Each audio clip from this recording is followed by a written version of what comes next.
Fala galera, muito bem-vindo a mais um vídeo aqui no canal. Antes de começar o vídeo, nos apoie deixando seu like, se inscrevendo no canal e ativando o sininho para não perder nenhum vídeo e sempre ser notificado aqui no canal.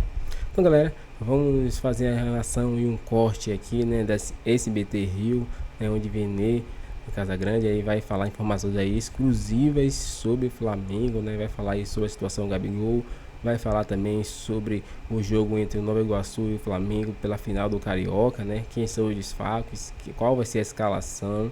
Também vai falar sobre a chegada aí, né, de novos jogadores, novos reforços, como o caso aí de Maria, que pode pintar no Flamengo, Montiel e entre outros. Então, para se manter informado, assista até o final, não perca nada aí e fique informado sobre o Flamengo. Então, sem mais relações, fica agora aí com o vídeo.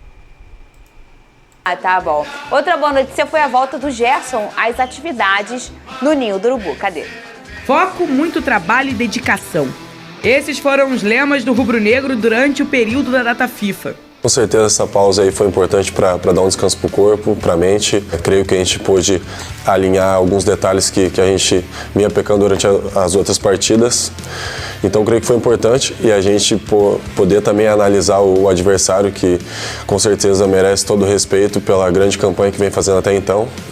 A gente vai entrar com muito respeito por eles, mas se impondo como Flamengo. Terceiro jogador que mais entrou em campo no ano e com 3 gols na temporada, Léo Pereira vive a melhor fase da carreira, fazendo parte da defesa sólida rubro-negra. A gente sempre tenta manter os pés no chão, o Tite também sempre vem nos alertando que quanto mais exibições boas a gente tem, mais a gente tem que aprimorar os detalhes do campo. Então a gente tem que ter um mental muito forte para que a gente possa chegar a cada jogo, mostrar aquilo que o torcedor quer, aquilo que a gente quer desempenhar dentro de campo, que é um bom futebol e que a gente possa estar com mental forte para vencer essas partidas. O início do Flamengo tem sido da forma que Tite esperava. Em 2024, o rubro-negro disputou 13 partidas, com 9 vitórias e 4 empates. Além disso, marcou 25 gols, teve a defesa vazada apenas uma vez e tem 79% de aproveitamento até agora. Nesta quinta-feira, o elenco participa do penúltimo treino antes do jogo de ida diante do Nova Iguaçu. Pulgar, que passou a semana passada na academia e os últimos dias em campo com a preparação física, será reintegrado ao elenco. O chileno se recupera de uma lesão. A atividade de hoje também vai contar com as voltas dos jogadores que estavam na data FIFA, como Fabrício Bruno, Ayrton Lucas, Arrascaeta, De La Cruz, Vinha e Varela. E longe dos gramados, por conta de um problema renal, Gerson voltou ao Ninho do Urubu e correu em campo, mas por enquanto sem bola. A expectativa para o retorno do Coringa está entre o fim de abril e o início de maio. Enquanto isso, o restante do grupo segue treinando firme para o desafio de sábado diante do Nova Iguaçu. Muito bem, boa tarde, Vene Casagrande, Lucas Pedrosa, você de casa. Coloca aqui nossa hashtag pro povo conversar com a gente. Hashtag SBT Esportinho, assim você conversa com a gente lá no Twitter. @SBT Rio Oficial, @SBT Rio nosso Twitter. E @SBT Rio Oficial, aí tá aqui, olha ele aí, ó, é o Instagram, que eu prefiro muito mais que o X. Mas isso é uma conversa para um outro dia, tá? Ô, Vene Casagrande, é forte perguntar pra você que o Léo Pereira é o grande personagem até aqui da temporada do Flamengo? Olha, talvez sim, talvez eu ache um exagero, talvez seja o grande personagem. Assim, não gosto de classificar assim como o grande personagem, porque eu acho que pra mim o grande personagem do Flamengo tem sido o conjunto. E pode parecer um discurso demagogo, mas não. Porque eu acho que o Tite ele conseguiu ajustar não só o setor defensivo, mas também o setor ofensivo e também o meio de campo. Com a saída do Gerson por conta da lesão, problema que ele teve, infelizmente, mas aconteceu, o Tite conseguiu ajustar colocando o De La Cruz na vaga do Gerson. Talvez a única dúvida seja mesmo na ponta direita, algo que eu venho falando há muito tempo, que eu não vejo o Luiz Araújo como titular absoluto nessa posição, muito pelo contrário. Se ele não voltar a atuar bem como foi outrora, ele pode perder essa vaga titular. Agora, no setor defensivo, o Léo Pereira e o Fabrício Bruno, que é o companheiro de zaga dele, que inclusive fez 2 boas atuações com a camisa da seleção brasileira, eu gosto de destacar o futebol dos dois. Um tá melhor que o outro. Não vou fazer essa disputa entre aspas. Acho que os dois estão vivendo um grande momento, tanto é que Léo Ortiz, contratado a peso de ouro, a pedido do Tite, não se tornou titular e não vai se tornar titular nesse momento. Porque o Tite, ele tem um discurso de ser, enfim, ele gosta de valorizar o trabalho dos jogadores. Se ele fizesse isso, ele ia dar um tiro no pé dele. Porque como que ele vai tirar Fabrício Bruno ou Léo Pereira nesse momento? Então, assim, quem ganha é o Flamengo, obviamente. Porque se Léo Pereira se lesionar, ficar suspenso, tem o Léo Ortiz à disposição. Ou o Fabrício Bruno também, tem o Léo Ortiz à disposição. Mas, de fato, o futebol do Léo Pereira evoluiu bastante, coincidentemente ou não, depois que ele assumiu um relacionamento. Ah, o amor! Daqui a pouco a gente vai mostrar a coletiva, uns trechos da coletiva do Pedrinho, o presidente do Vasco, e o Pedrosa vai comentar o que ele achou das falas do grande Pedrinho. Ô, Pedrosa, pra você eu pergunto ainda o assunto Flamengo. O Gerson, quando voltar, que agora, segundo a Alcirene, ele tá sem bola, lá ela, né? Quando ele voltar, treinar com bola e voltar, você acha que o Gerson volta pra qual local do Flamengo? A posição do De La Cruz. Você acha que ele não vai pegar um banco? Não, a posição que eu digo, ele vai disputar Tudo essa bem, posição. Perguntei mal. Você acha que ele vai pro banco de reservas? Acho que o time tá encaixado. Um time que não toma gol, um time que tá invicto aí na final do Campeonato Carioca, uma equipe extremamente organizada e que se encaixa nesse padrão do Tite, que eu já falei aqui, que é esse 4-3-3 com os dois pontas abertos. Um De La Cruz que jogava como Paquetá na seleção, sendo esse cara que povoa o meio campo, que consegue voltar para ajudar também o Eric Pulgar. Eu não vejo o Gerson, principalmente com o problema que ele teve, voltando com tanta facilidade assim para o time titular. Hoje o titular absoluto é o De La Cruz e aí o Gerson, com toda a qualidade dele, vai fazer parte desse elenco. Ô, Vene Casagrande, depois de 5 temporadas que o Flamengo tem um elenco muito forte, não só um time, você acha que o torcedor rubro-negro já acostumou a ver grandes personagens no banco? Porque existe um processo de estranhamento e às vezes até revolta, o cara no banco. E depois o torcedor vai começando a entender que como diz a torcida do Flamengo, que o patamar é outro e começa a acostumar a ver grandes caras sentados no banco de reserva. Inclusive, uma boa pergunta é essa, Fernandinho. Inclusive, 2024, na minha opinião, desses últimos anos que você citou aí, é o ano que o Flamengo tem o melhor elenco. Porque em 2019, embora tenha sido um ano absurdo, se a gente for parar e olhar o elenco não era muito bom. O time titular do Flamengo era muito bom.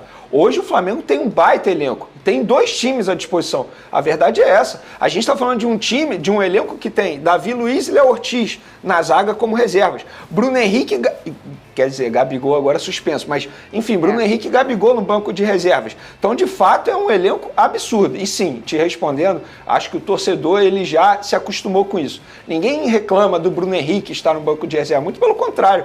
O torcedor ele tem que comemorar, porque o elenco do Flamengo é absurdo. O Tite, o que ele tem de matéria-prima, embora ele tenha tido sucesso no Corinthians, mas se a gente for parar e analisar no futebol brasileiro, esse é o melhor elenco que o Tite tem à disposição dele. Por isso que eu falo, o Tite, se ele fez o que fez com o Corinthians e nem era um elenco tão bom como esse, ele pode fazer muita coisa com o Flamengo esse ano. Eu observo, Pedrosa, a gente que trabalha com futebol carioca, que o torcedor rubro-negro já tem alguns 2, 3 anos que ele já está habituado.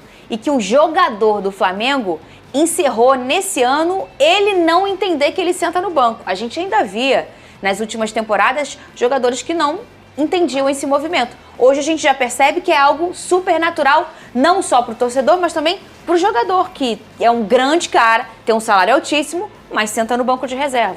Mas isso tem a ver também com o técnico, com a gestão do grupo, com o comandante que consegue fazer uma situação ali de mostrar para o atleta que ele ali está disputando posições com um dos melhores jogadores do Brasil. O time titular e o time reserva do Flamengo, eles poderiam ser titulares aí, o time reserva, em 18 dos 20 times da Série A, 17 dos 20 times da Série A.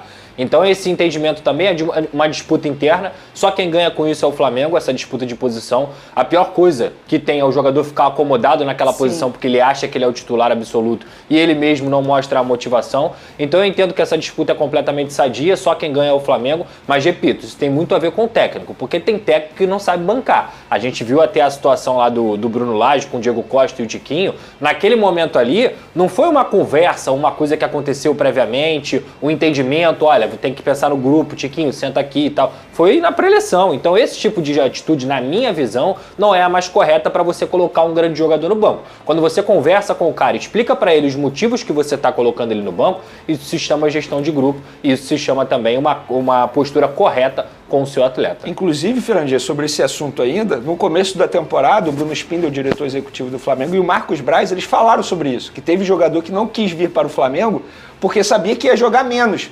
Porque Sim, poderia ir para um outro clube e jogar mais, ser titular. No Flamengo ele teria que brigar por uma vaga. E na época muita gente até achou que foi o Gustavo Scarpa. Eu não sei se foi o Gustavo Scarpa. Seria leviano da minha parte eu dizer isso. Mas muita gente acredita que foi uma cutucada para o jogador que hoje está no Atlético Mineiro. Ô, Vene, você tem novidades sobre a situação do Gabigol? Temos novidades. O Flamengo inscreveu o jogador na Libertadores. Inclusive o Flamengo divulgou a lista dos 50 jogadores inscritos na competição. E o Gabigol está lá. Mas está lá por quê? Porque o Flamengo acredita que os advogados que estão defendendo o Gabigol vão conseguir o efeito suspensivo para esse jogador. Verei aí o efeito suspensivo, como é que está a situação? Ontem, quase 6 horas da noite, o acórdão, que é a sentença do tribunal, foi publicado e aí os advogados logo em seguida entraram com o pedido de efeito suspensivo. Quando sai a resposta? Pode demorar até 2 semanas.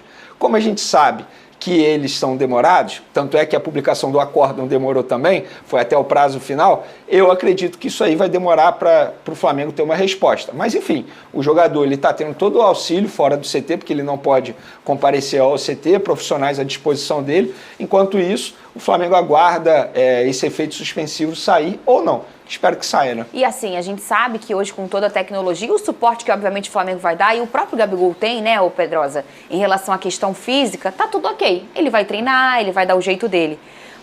Então, galera, vai ser complicada aí a situação de Gabigol, né, no Flamengo, visto que a sentença dele diminuiu para 2 anos, mas pode piorar. Mas a diretoria está bastante confiante, visto que os advogados estão também aí buscando, né, todos os meios possíveis para que Gabigol seja livre aí, né, dessa multa, né? Então com isso provavelmente Gabigol pode voltar a treinar junto com o Flamengo e também ser relacionado para os jogos. Como o Vene falou aí, pode demorar um tempinho, né, para ter resposta. Mais ou menos aí uns 2 semanas, mas pode também responder antes, visto que esse caso está bastante na mídia, bastante comentado, e ele pode ser acelerado, né, com esse caso de Gabigol.